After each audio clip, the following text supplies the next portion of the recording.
हरे मैया हरे मैया काली मैया हरे हरे हरे मैया हरे मैया काली मैया हरे हरे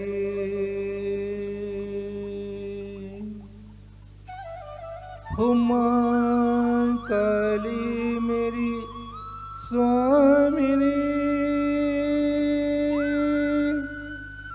मैं हूँ मां तेरो दास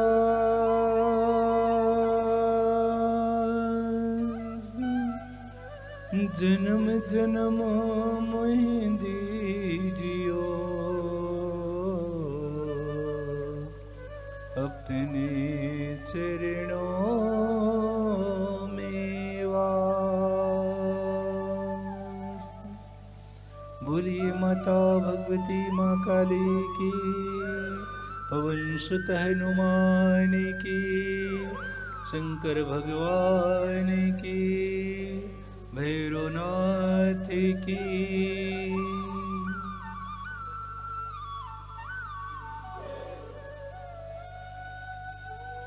बंधुओं, हमारे धर्म ग्रंथों में, शास्त्रों में हमारे महापुरुषों ने बड़ी सुंदर बात कही है कि इस जीवन को सफल बनाने के लिए, सार्थक बनाने के लिए भगवान नाम का जाप करना परम आवश्यक होता है। महापुरुषों ने यहां तक कहा है कि मनुष्य के पास जो सबसे बड़ा रोग है भाव रोग, यह रोग सबसे बड़ा है। ये छोटे मोटे बुखार, खांसी, जुखाम, सिर दर्द, आज हम लोग इसी से परेशान हो जाते हैं, जबकि महापुरुषों ने कहा है कि मनुष्य के पास जो सबसे बड़ा रोग है भाव रोग, और भाव रोग को मिटाने के लिए भगवत नाम की औषधि को खाना पड़ता है, अर्थात उसका सेवन करना पड़ता है, तब यह भाव रोग मिट जाता है, दूर हो जाता है।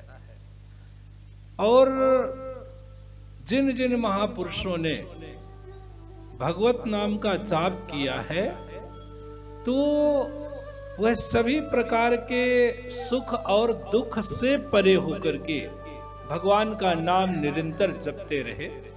उनके पास चाहे जितनी बड़ी समस्याएं आ जाए, जितनी बड़ी परेशानियां आ जाए, तब भी वह कभी भगवत नाम से विमुख नहीं होते थे।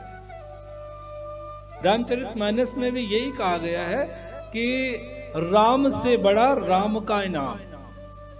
एक बार की घटना है, जिस समय समुद्र में पुल बन रही थी तो सभी बंदर भालू लगे हुए थे पुल बनाने के लिए, और उसमें कुछ बंदर नाम लिखने का टेंडर लिए थे। उनका काम ही था केवल बड़े बड़े पत्थरों में ऊपर राम लिख देते थे, राम लिखते थे, उनका काम यही था।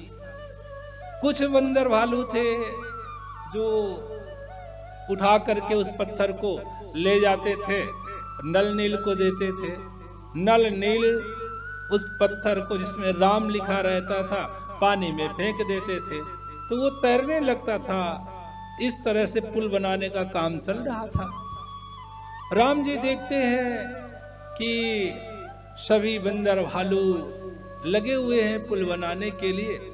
उनके मन में एक विचार उठता है कि आखिर लोग हमारे नाम से पत्थर को तैरा रहे हैं, चलो हम भी देखते हैं, हम भी प्रयास करते हैं कि किस तरह से पत्थर तैर रहा है हमारे नाम से। राम जी भी एक पत्थर लेते हैं, उसमें राम लिखते हैं, और राम लिखने के बाद उस पत्थर को उठाते हैं और समुद्र में फेंक देते हैं। जैसे ही फेंकते हैं तो वह पत्थर डूब जाता है। राम जी संकोच से अपना सिर झुका के दूसरी तरफ घूम जाते हैं कि कोई देखा तो नहीं, इधर उधर देखते हैं कि कोई देख तो नहीं लिया कि हमने पत्थर फेंका और डूब गया। तो संकोच के कारण कि कोई देखेगा तो हमारी बेइज्जती होगी ना, लोग हमारे नाम से पुल बना रहे हैं और हमारे हाथों से फेंका हुआ पत्थर डूब गया तो फिर लोगों के अंदर संशय पैदा हो जाएगी ना। तो राम जी इधर उधर देखते हैं चारों तरफ और कि कोई देखा तो नहीं और चुपचाप घूम जाते हैं। हनुमान जी देख लेते हैं कि राम जी ने पत्थर फेंका और वो डूब गया। इधर हनुमान जी भगवान राम के पास आते हैं, उनके चरणों में प्रणाम करते हैं और राम जी थोड़ा सा संकोच के लगता है कि हनुमान जी ने देख लिया है। तो हनुमान जी हाथ जोड़ के कहते हैं कि प्रभु आप इसमें संकोच करने की कोई बात नहीं है। राम जी बोले क्यों, कैसे? हनुमान जी कहते हैं कि प्रभु आपने जो अभी पत्थर फेंका वो पानी में डूब गया। राम जी और संकोच में पड़ गए कि तो हनुमान जी ने देख लिया, पूरी पोल खुल गई, अब कोई छिपाने की बात ही नहीं बची है। लेकिन हनुमान जी तो भगवान के परम भक्त थे ना, उन्होंने कहा प्रभु इसमें आपका कोई दोष नहीं है, हम लोग पत्थर पर आपका नाम लिखते हैं और वो आपके नाम के प्रताप से पत्थर पूरा तैरता चला जा रहा हो, डूबता नहीं है। लेकिन प्रभु जिसे भगवान स्वयं अपने हाथों से उठा करके फेंक दे तो डूबेगा नहीं तो क्या बचेगा, तो निश्चित तौर से डूब जाएगा, क्योंकि भगवान के द्वारा तिरस्कृत कर दिया गया है, फेंक दिया गया, तो वो बचेगा कैसे, वो तो डूबेगा ही। राम जी का सर थोड़ा सा ऊपर हुआ और बोले बात तो सही कह रहे हो हनुमान, जिसको भगवान छोड़ दे, त्याग दे, उसे कौन बचा सकता है, वो डूबेगा, निश्चित है कि डूब जाएगा। तो हनुमान जी ने कहा कि प्रभु इसमें आपका कोई दोष नहीं है, आप प्रभु हैं, फिर आपने जिसका त्याग कर दिया तो उसका डूबना तो निश्चित है। तो महापुरुषों ने कहा है कि जो भी व्यक्ति भगवत नाम का जाप करता है निश्चित तौर से संसार सागर से पार हो जाता है, तर जाता है, विपत्तियों से कभी वो विमुख नहीं होता भगवान का नाम लेने से। आज जैसे समाज में छोटी सी समस्या आ जाती है, लोग विमुख हो जाते हैं, पूजन करना बंद कर देते हैं, क्यों? क्योंकि उन्हें वास्तविकता का ज्ञान नहीं है, वो केवल पूजन कर रहे हैं संसार में सुख पाने के लिए, अपने दुखों से मुक्ति पाने के लिए, पर कभी संभव नहीं है कि इस संसार में हर व्यक्ति को हमेशा आजीवन सुख मिलता रहे। सुख कैसे मिलता है? सुख तो भगवान नाम से ही मिलता है। भगवान नाम जाप करने से व्यक्ति को स्वयं की पहचान हो जाती है कि भैया ये मृत्यु लोक है और इस संसार में हमें एक न एक दिन छोड़ करके संसार को जाना पड़ेगा। लोग मृत्यु से डरते हैं, भय खाते हैं, कहते हैं नहीं अभी 1 महीने बाद मृत्यु टल जाए तो अच्छी बात। अरे जब भैया 50 साल रह करके तुमने कुछ नहीं कर पाया तो अब 1 महीना बच ही जाएगा तो क्या कर लेंगे। इसलिए मृत्यु को हंसते हुए स्वीकार करना चाहिए। अरे जब भगवान बुला रहे हैं तो फिर जाना चाहिए, उसमें काहे की रोक ठोक है। तो मृत्यु से डरना नहीं चाहिए। तो जो भगवत जापक होते हैं, जो भगवत भजन करने वाले होते हैं ना, वो कभी डरते नहीं हैं, वो निसंकोच भगवत नाम जाप करते रहते हैं। एक घटना, केरल के एक महाराजा थे, सुधार्मिक नाम था उनका, वो भी बहुत बड़े भक्त थे, निरंतर हरे कृष्ण हरे कृष्ण हरे कृष्ण हरे कृष्ण रटन था उनका। सुबह शाम कहीं भी जाते, राजकाज में कहीं भी जाते तो भगवत नाम का उच्चारण करते हुए अपना काम धाम करते रहते थे। समय गुजरता चला जाता है कि एक समय एक दिन उनके यहाँ एक पुत्र का जन्म होता है और पुत्र का ऐसे नक्षत्र में जन्म हो जाता है जिसे समाज में मूल नक्षत्र के नाम से जानते हैं।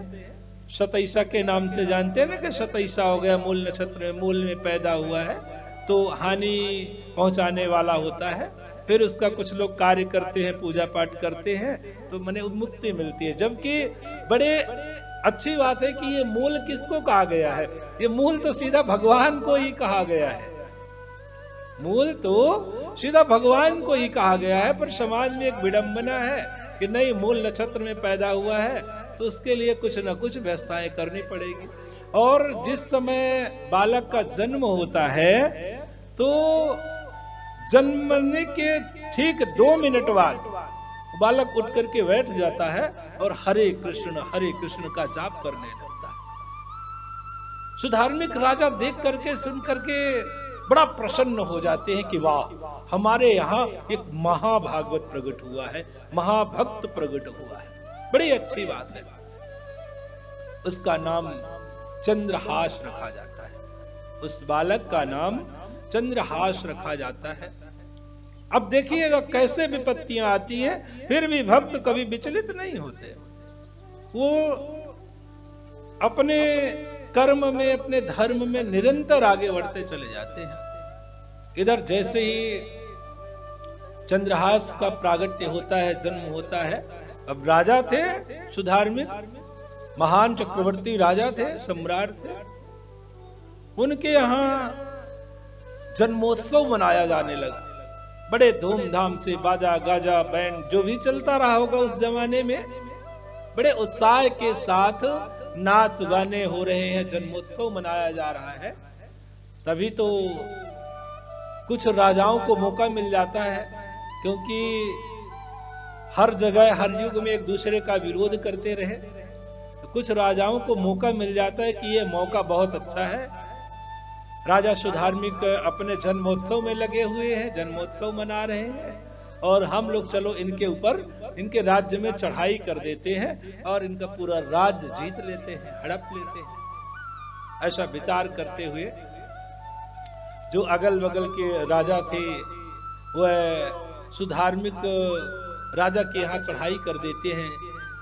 अब जब राजा सुधार्मिक को पता चलता है कि अब तो अन्य राजाओं ने घेर लिया है चारों तरफ से, तो वो जरा सा संकोच नहीं करते, थोड़ा सा विचार करते हैं कि अब तो हम निश्चिंत हैं, माने तैयारी नहीं है हमारी युद्ध की, और इन लोगों ने हमारे राज्य में चढ़ाई कर दिया है, इनसे विजय कैसे प्राप्त कर पाएंगे, कैसे लड़ पाएंगे इन लोगों से, क्योंकि हमारी तैयारी नहीं, ना सैनिक की तैयारी है, ना तो किसी की तैयारी है, ना अस्त्र शस्त्र की तैयारी है, फिर लड़ेंगे कैसे इन लोगों से। तो राजा सुधार्मिक जहां पूजन करते थे वहां जाते हैं और भगवान से निवेदन करते हैं। कृष्ण जी की मूर्ति थी, तो भगवान कृष्ण से निवेदन करते हैं कि प्रभु, हमारा मरना तो निश्चित है, हमारी मृत्यु निश्चित है, क्योंकि हमारी कोई तैयारी नहीं है और हम युद्ध करने के लिए जा रहे हैं, तो मौत हमारी निश्चित है।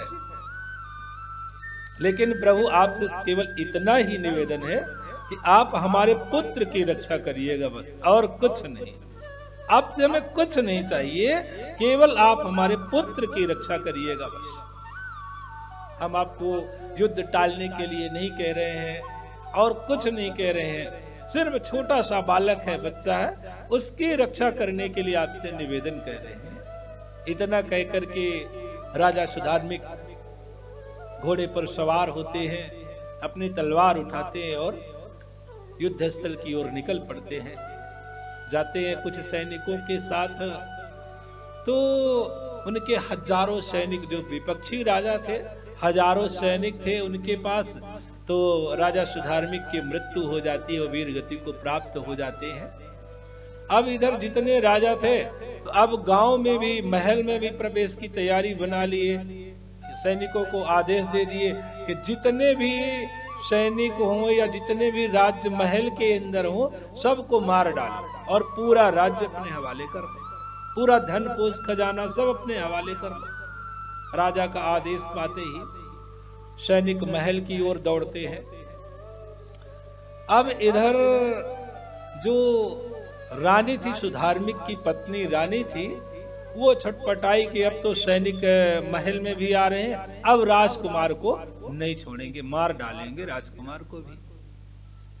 रानी एक दासी थी, धाई माँ बोलते थे उसको, जो बच्चों की सेवा करती थी। उसका काम ही था केवल बच्चों की सेवा करना, नहलाना धुलाना स्नान कराना, या रजवाड़ी राज्यों में चलता था। उसे धाई माँ कहते थे। तो धाई माँ थी रानी की जो दासी थी। तो रानी दासी से कहती है कि सखी, अब राजकुमार को तुम ही बचा सकती हो, तुम्हारे अलावा दूसरा कोई बचा नहीं सकता, तुम चाहो तो बचा लेना संभव है।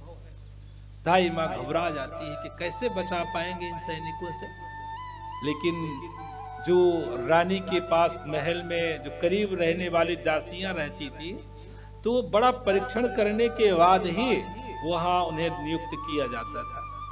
तुरंत विचार करती है और एक टोकनी उठाती है, बड़ी सी टोकनी में राजकुमार के पूरे कपड़े उतार करके राजकुमार को नीचे लिटा देती है और उसके ऊपर से दोना पत्तल रख करके थोड़ा सा भोजन छिड़क देती है कि मैंने जूठे पत्तल हैं ये,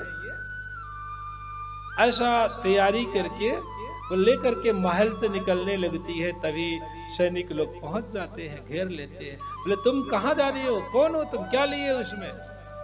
धाई माँ हाथ जोड़ के बोलती है कि महाराज, हमारा तो काम है महलों की सेवा करना, ये जूठे पत्तल हैं ले जा रहे हैं फेंकने।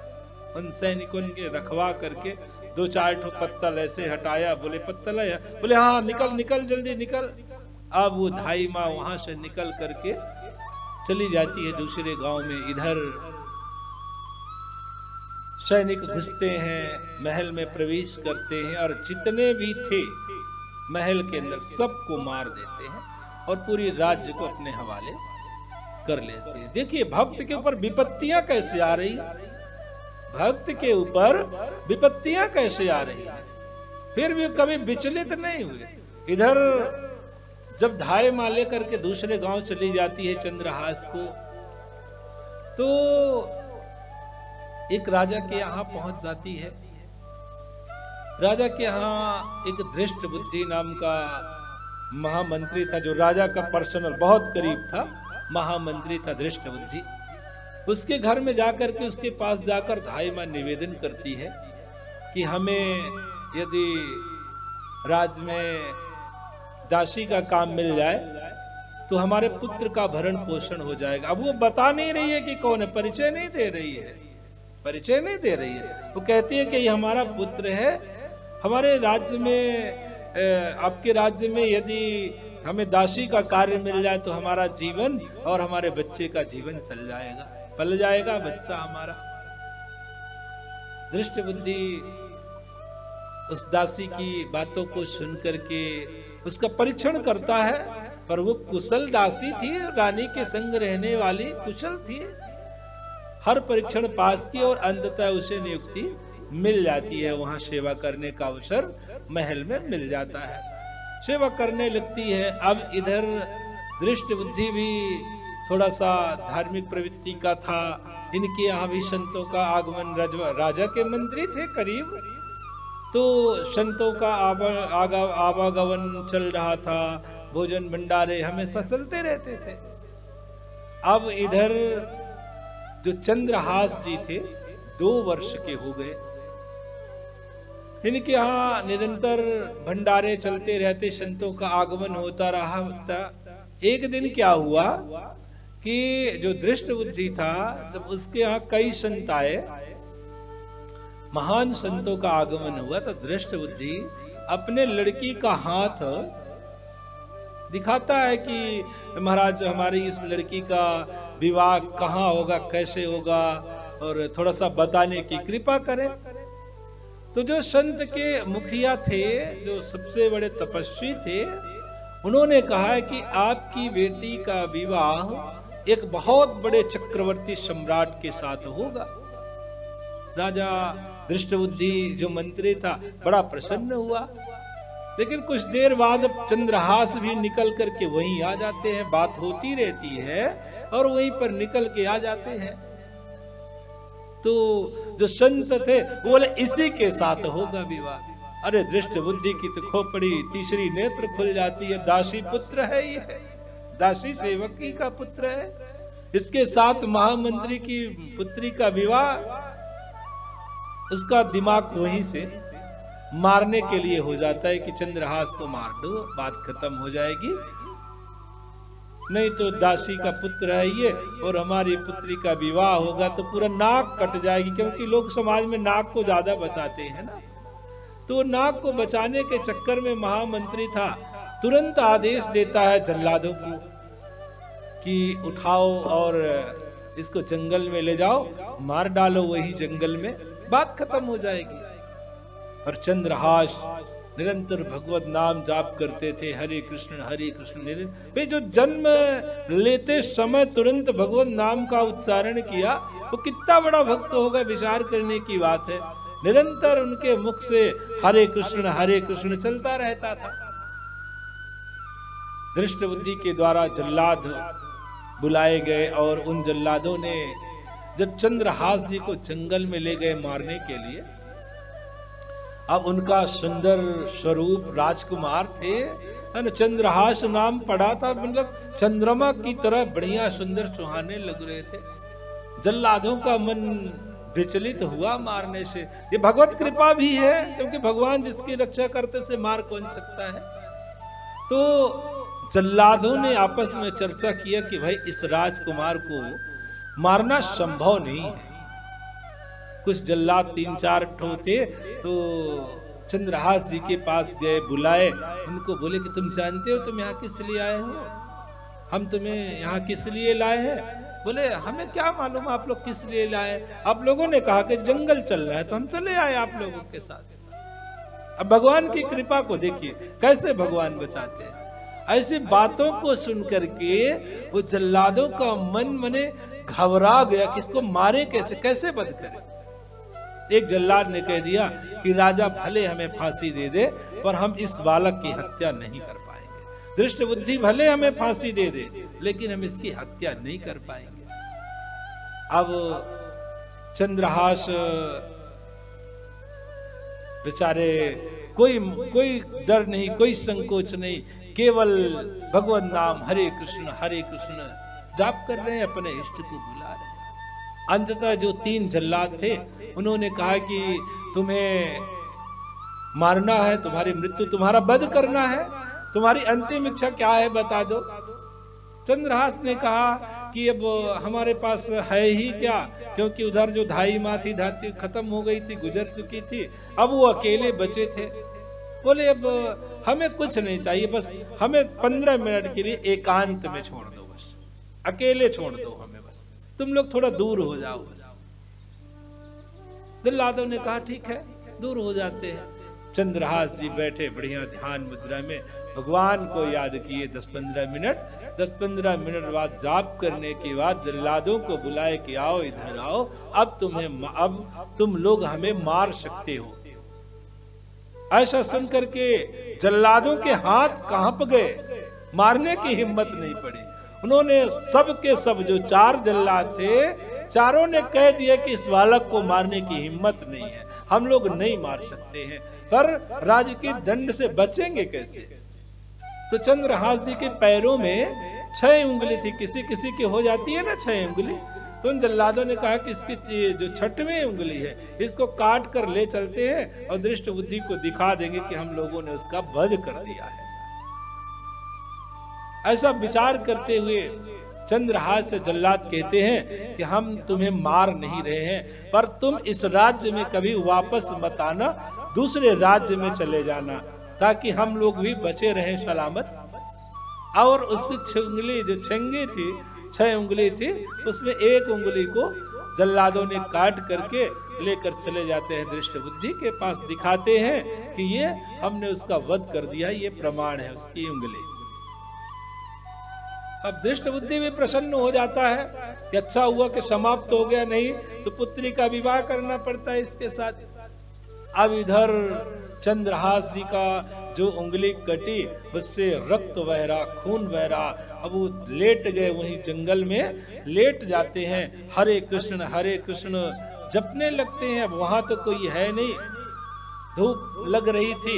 एक उमर नाम का पक्षी होता है, बड़ा सुंदर, यदि वो पंखा ढक ले तो चाहे जितना बड़ा रोगी हो तुरंत ठीक हो जाता है। ऐसा पक्षी हिमालय में पाया जाता है। उमा नाम का पक्षी होता है, वो बड़ा सा पक्षी होता है और आ करके वो चंद्रहास को ऐसे पंखे से ढक लेता है। धूप जो थी तो छांव हो जाती है, चारों तरफ हिरण पक्षी नाना प्रकार के आकर के उसको घेर लेते हैं चंद्रहास को। कि उसी समय एक दूसरे राज्य का राजा, अब विधान देखिए भगवान कैसे सेटिंग बनाते हैं भक्तों की रक्षा करने के लिए। तो दूसरे गांव का राजा था, वो अश्वमेध यज्ञ वगैरह बहुत करता था, पुत्रेष्ठ यज्ञ कराता था, लेकिन उसके पुत्र नहीं हो रहे थे, उसके कोई संतान नहीं थी, केवल वो राजा बस था। वही राजा इसी के यहाँ दृष्ट बुद्धि के यहाँ कर देने आता था।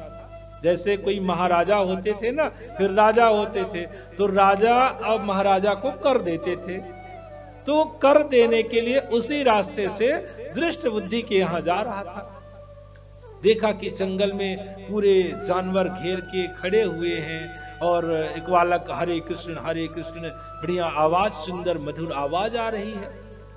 राजा देख करके चकित रह जाते हैं और अपने घोड़े से उतर करके जाते हैं, देखते हैं तो बड़ा सुंदर बालक चंद्रहास, रक्त बह रहा है पैर की उंगली से।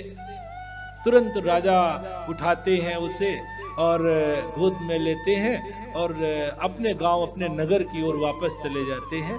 और शोर हो जाता है कि राजा के यहाँ पुत्र का जन्म हुआ है। राजा उसे अपना पुत्र बना लेते हैं।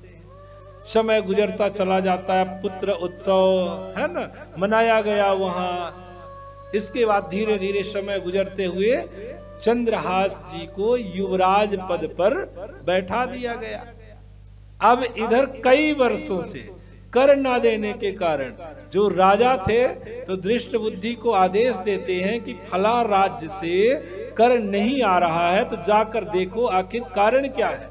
यदि वो कर देना नहीं चाहते तो युद्ध करके और पूरे राज्य को अपने में मिला लो, या तो कोई मुसीबत है तो उनकी मदद करो। अब दृष्ट बुद्धि घोड़े पर सवार होकर के उस राज्य में जाते, देखिए विधान देखिए कैसे मिल रहा। इधर जब दृष्ट बुद्धि उस राजा के यहाँ जाते हैं, अब इधर चंद्रहास भगवत भजन करने वाले व्यक्ति पूरा जीवन परिवर्तित हो गया, पूरा राज्य बदल गया उनका। अब इधर चंद्रहास के राज्य में जब ये दृष्ट बुद्धि जाते हैं, उनके पिता से मिलते हैं कि भैया तुमने कर नहीं दिया इतने महीनों से, क्या तुम्हारा इरादा क्या है। तो जो चंद्रहास के पिताजी थे, माने जो ले गए थे, पिता बन गए ना, तो बोले कि अब कर देने का विचार नहीं है, क्योंकि भगवत भक्त उनके घर में कहते हैं कि यदि किसी भी घर में एक भगवत भक्त हो जाए तो 7 पीढ़ी नहीं 21 पीढ़ियों का उद्धार हो जाता है उस घर में। तो चंद्रहास जी स्वयं वहां भगवत भक्त बैठे हैं। तो राजा का मन परिवर्तित हो गया कि अब हम कर देने के लिए नहीं है, हम कर नहीं दे सकते हैं। दृष्ट बुद्धि बड़ा उग्र हुआ कि तुम कर क्यों नहीं देंगे, झगड़ा करेंगे, युद्ध होगा, संघर्ष होगा, मारे जाओगे, तुम्हारा पूरा राज्य मिट जाएगा। तब तक चंद्रहास जी पहुंच जाते हैं वहीं पर। चंद्रहास जी पहुंच जाते हैं। जब चंद्रहास जी पहुंच जाते हैं तो दृष्ट बुद्धि पहचान लेता है, वो पहचान लेता है कि ये तो वही है चंद्रहास जिसके साथ हमारी बेटी का विवाह करना था। अब वो फिर मारने की प्लान तुरंत बनाता है कि अब इसको मारे कैसे। यदि इसके राज्य में, इसके घर में है, महल में, और मारेंगे तो पूरा पब्लिक, पूरा समाज विरोध करेगा हमारा, इसको हम कैसे बंद कर सके। दिमाग लगाता है दृष्ट बुद्धि और राजा से कहता है कि राजा एक उपाय है, अगर ये तुम्हारा युवराज हमारे पुत्र से जाकर के मिल ले तो आप कर देने से बच जाएंगे और युद्ध भी नहीं होगा। तो राजा ने सोचा कि हाँ ठीक है, युवराज जाने तो है इसके पुत्र से मिलने के लिए, मिल लेंगे, कोई बात नहीं। अब इधर दृष्टबुद्धि तुरंत एक पत्र लिखता है, उसमें लिखता है कि बिना विचार किए विष दे देना है। इतना लिख करके पत्र को वो करता है और युवराज को पकड़ा देता है कि इस पत्र को तुम खोलोगे नहीं, सीधा हमारे बेटे को जाकर के देना है तुम्हें। युवराज बोले ठीक है। पहले ईमानदारी भी रहती थी, पहले किसी का पत्र यदि मना कर दिया गया कि नहीं पढ़ना है तो लोग नहीं पढ़ते थे, बड़ा विश्वास करते थे लोग। तो चंद्रहास जी ने कहा ठीक है कोई बात नहीं, नहीं पढ़ेंगे। अब वो पत्र को लेते हैं, पहुंच जाते हैं दृष्टबुद्धि के राज्य में।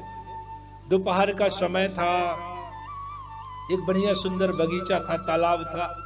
राजकुमार चंद्रहास सोचे कि थोड़ा सा इसी बाग में रेस्ट कर लें, आराम कर लें, इसके बाद फिर जाते हैं तो दृष्टबुद्धि के पुत्र से, बेटे से मुलाकात करेंगे।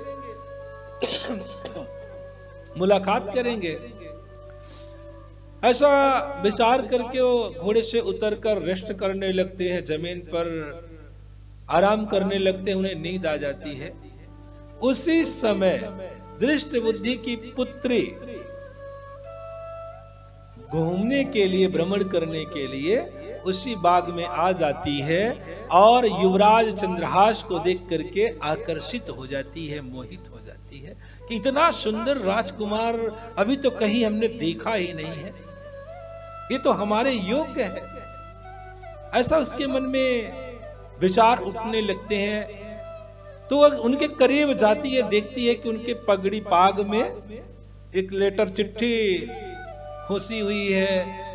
तो वो निकालती है, उसमें लिखे थे उन्हीं के पिता के द्वारा के नाम जाकर के, और बिना विचार किए हुए इसको विष दे देना है। वो लड़की सोचती है दृष्टबुद्धि की कि इतना सुंदर राजकुमार को हमारे पिताजी जहर दे के मरवाना चाहते हैं, आखिर इसकी गलती क्या है। उन्होंने ऐसा विचार करके काजल से जो विष लिखा था तो उस जगह विष के आगे या बना दी, विष के आगे या बना दी, और उस लड़की का नाम था विषया, उस लड़की का नाम था विषया। तो काजल से उन्होंने वहां पर विष के आगे या बना दी तो हो गया विषया। अब फिर से खोस दी उन्हीं पाग में और वो वहां से चली गई, क्योंकि अब तो समझ गई ना कि क्या करना है। तो वो आगे पहुंच गई वहां। अब वहां पहुंचने के बाद इधर जब राजकुमार चंद्रहास, नींद खुली उनकी, उठाए अपना घोड़ा, सवार हुए और पहुंच गए दृष्टबुद्धि के पुत्र के पास। मुलाकात हुई, उन्होंने कहा कि आपके पिताजी ने ये लेटर, ये पत्र दिया है, इसको पढ़ लीजिए और हम चलते हैं। जैसे ही उन्होंने पत्र दिया और उनके बेटे दृष्टबुद्धि के पुत्र ने पत्र को खोल करके पढ़ा, उसमें साफ शब्दों में लिखा था बिना विचार किए हुए विषया को इन्हें दे देना है, विषया को इन्हें दे देना है। अब भैया जैसे ही उसने पत्र पढ़ा तो तुरंत ढोल नगाड़े सब चारों तरफ, शादी विवाह, मैंने सब कुछ हो गया, विषया का विवाह हो गया, शादी उत्सव मनाए जा रहे हैं। मंत्री के पुत्री की शादी है, विवाह उत्सव पूरे राज्य में। अब इधर जब कई दिन बीत जाते हैं तो दृष्टबुद्धि उन्हीं के यहाँ तो रुके थे, उनको तो निश्चित हो गया कि अब ये मर गए होंगे, क्योंकि साफ लिखा था कि इसको खाने पीने में जहर दे देना है। इधर जब कई दिन बीत गए, कोई खबर नहीं, क्योंकि मरने की खबर बहुत जल्दी पहुंचती है ना, कोई खबर नहीं। तो दृष्टबुद्धि वहां से आता है, देखता है पूरे नगर को सजाया गया है, विवाह उत्सव मच रहा है, ढोल नगाड़े बज रहे हैं। दृष्टबुद्धि बोला ये क्या है, क्या हो रहा है ये? बोले मंत्री जी आपकी पुत्री की शादी हो रही। बोले किसके साथ? बोले आपने किसी राजकुमार को भेजा था ना, उसी के साथ तो शादी। अब इधर दृष्टबुद्धि की बुद्धि और भ्रष्ट हो गई और खराब हो गई, और खराब हो गई। उन्होंने फिर प्लान बनाया कि अब तो इसको बिना मारे छोड़ेंगे नहीं, इसका वध निश्चित है। अब चंद्रहास जी और उनकी पुत्री विषया, अब दोनों पति पत्नी हो गए, दोनों को बुलाया दृष्टबुद्धि और कहा अब तो तुम हमारे दामाद बन ही गए हो, लेकिन अब हमारे कुल में एक परंपरा है कि देवी पूजन करने के लिए जंगल में तुम्हें अकेले जाना पड़ेगा। चंद्रहास जी बोले ठीक है, कोई बात नहीं, चले जाएंगे जंगल में, अकेले देवी पूजा करना है, चले जाएंगे।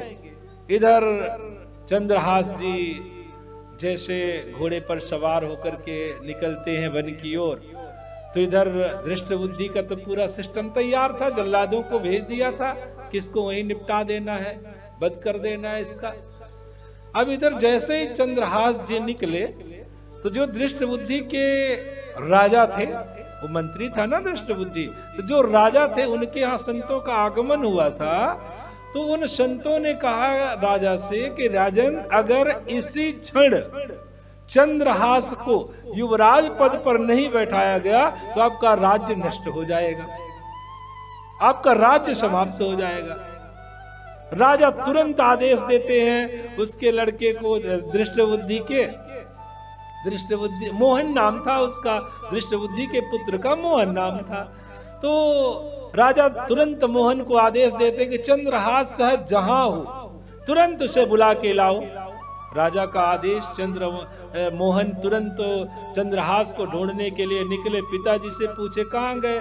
बोले वो तो गए हैं वहां देवी पूजन करने के लिए। मोहन उठाए अपना घोड़ा और पहुंचे चंद्रहास से, रास्ते में मिल लिए। बोले कि तुम्हें तुरंत अभी राज दरबार में जाना। बोले नहीं, तुम्हारे पिताजी का आदेश है देवी पूजन करने जाना। बोले हम देवी पूजन कर ले रहे हैं ना, तुम चले जाओ राजा के पास मिल लो। इधर चंद्रहास जी राजा के पास आते हैं, संतों की कृपा से, भगवान की कृपा से राजा तुरंत उसे युवराज पद पर आसीन कर देते हैं, बैठा देते हैं। इधर जो मोहन थे तो गए देवी पूजन करने के लिए, तो वो तो बधिक बैठे हुए थे, सीधा मोहन का गला उतार के निपटा दे, खत्म कर दिए। अब इधर चंद्रहास तो युवराज बन गए। दृष्टबुद्धि को लगा कि अब तो कहानी खत्म ही हो गई होगी, लेकिन जब इधर देखे कि चंद्रहास तो युवराज बन के बैठे, तो फिर मरने वाला कौन? तुरंत जब देखा तो उन्हीं का पुत्र था मोहन, फूट फूट करके रोने लगा। अंततः उसे पश्चाताप हुआ कि अगर भगवान के भक्त को कोई सताता है तो उसका सर्वनाश हो जाता है, सत्यानाश हो जाता है। अंततः दृष्टबुद्धि जाकर के चंद्रहास के चरणों में गिरकर क्षमा मांगता है। चंद्रहास भी उसे माफ कर देते हैं और अपने मंत्री पद पर उसे हमेशा नियुक्त कर लेते हैं। तो कहने का मतलब ये होती है भगवत नाम की महिमा। तो हम सब निरंतर भगवान का नाम, माता जी का नाम जाप करते रहे तो निश्चित तौर से हम लोग भी संसार सागर से